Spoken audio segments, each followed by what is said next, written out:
I'm going to do image, merge visible layers, merge. There we go. Got two images. Hit the minus key on the numeric keypad, and that brings me back out. Now you may be saying to yourself, wow, that looks pretty redundant. Well, yeah, it does, but keep in mind that if you're using a backdrop of significant length, you're going to have place items in front of it. For example, there's going to be an ADM grain elevator breaking up the scene, breaking up the line of sight here. There may be a tree or two or bushes or other scenic items here that will fool most people into thinking that, well, this is one continuous backdrop that's all the same, or at least not make it noticeable. So there's little tricks you can do to make it look like you're not using, one that you splice together two identical panoramas. Now I'm going to go ahead and get rid of the sky there, because I don't care about the sky. So I'm going to use a different tool here. The GIMP has Intelligent Scissors, and it does a lot of heavy lifting of tracing along lines within a picture. Let me start there. Go down there. Up. There, down we go. Let me scroll over. Click there. And then click up here right below the horizon. I'm just going to follow along the horizon just like that. And the program will pick up the lines it finds within the scenery. Well, how do you cut out a chunk? Cut this out. Now see here, this is where I can get rid of some of the, because it's got a peak here in the middle. I'm actually just going to flatten that out by going down a little bit. Kind of just messing with the horizon there. Because this is going to be, because it's fairly way off in the distance, so, and I'm not going to have this stick out very far on, I mean, this scene, this land scene is not going to, like, you know, stick up like 10 or 15 inches up on the backdrop. It's going to be fairly low because I want to give the impression of this is level, this is off in the distance. So see, now this little icon changed here right above the scissors. I can now cut that section out. Look at that. You can see this section's ready to be cut out. So I'm going to do edit, copy, edit, paste as new image. I have a new image there. Look at that. Let me zoom in on it. And it follows the contours fairly well. It looks kind of blurry and indistinct because it's all out in the distance. So, and when I say this as a JPEG, this will all become white, and that'll work great in Print Master because the background you're white and your paper will be white. So all you have to do is cut along the top, and you have your backdrop when you make your banner. So let me do File, Save As. I'm going to save it as JPEG, and I'll just call it Panorama 2, what I already called it in the GIMP. Yeah, okay, replace, export. I want to get a decent quality image in there, so I'm going to take the best quality, fast integer. Okay, that'll give me the best quality overall. Save. And that's it. Now I'm ready to load this into Print Master and do some more playing around with this image.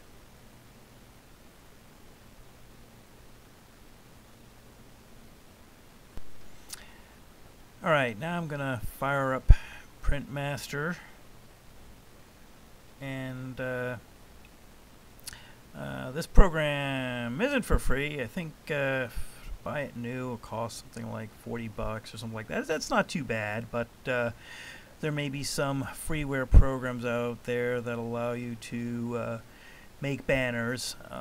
Actually, I'm pretty sure there is some stock programs that may have come with your printer software or whatnot. You may need to dig around on your start menu and see if you can find something that looks like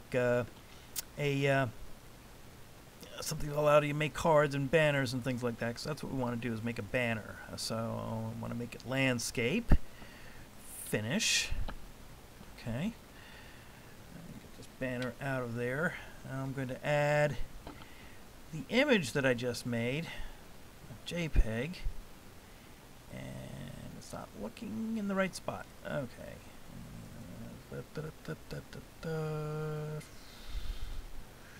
Let's see.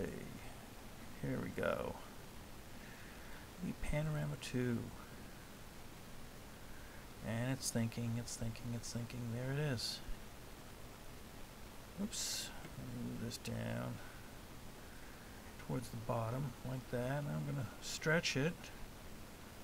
Just keep stretching it, because we're going to need to make, I'm going to need to print a panorama out that's pretty darn close to, 9 feet long, 10 feet long. So you may wonder, is this going to come to an abrupt end here? No, it isn't. I'm going to conveniently cut this down, round it down, and hide this end behind some trees, and this end will get tucked into that mountain range there that kind of abruptly shoots up from the ground off on the left of the layout. And I'm not going to have this print out very tall either. Again, I want to convey that we're out in rural area on low land, so the land stretches out. I'm not going to, make this like that. That just would not look right. So low rolling hills, and if there's any rough edges here, well, I can take care of that when I actually cut these sections out with the scissors. So we got 1, 2. This represents 8.5 by 11 sheets, by the way. 1, 2, 3, 4, 5, 6, 7, 8, 9, 10. Make it 10.5. So I'll need to play with this some more. This is just more for demonstration purposes. So let me take the mirror keypad, and there we have it. We have a basic backdrop. Now there's other things I can do here to make this more farm-like. I can introduce some more images on here. I'll put a farmhouse and some silos, and I'll show you how to do that. Let me go into the art gallery that comes with this program. This comes with some stock images, so I'm not going to run into any copyright issues or anything like that. And I'm going to look for photos, and let's see if this already has. Let me just do a search for barn, and we get some barns. We get some barns here. Maybe I want something a little bit more modern. Oh, this doesn't look too bad. Illinois barn. Looks a little bit better.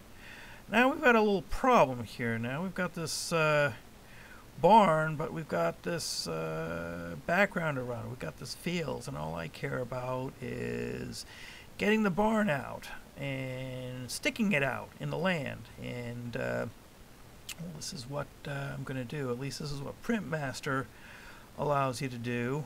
And this is actually an older version too. I think they're up to like Printmaster 20 or something like that. Some insane number. So I'm going to take this image, just do File and Export as. I'm going to, let me go ahead and make this a bit larger. Okay, expand this a little bit. Alright, because you can always manipulate the image. And if you make it larger and it exports, it'll actually export a larger image. So you'll have a little bit more freedom to manipulate it and make it smaller. If you start out really small and you make it big, it tends to pixelize and get all blurry. So you want to basically pull this out and make it as large as you think it needs to be. Well, yeah, I can play around with it, but something like that. All right. Export as. Let me get back in my folder. Okay, let's do barn 1. I want to export it as 60 million color bitmap. Save. All right. Now I'm gonna go get back into GIMP and do more tweaking here. So let me delete that, and away we go.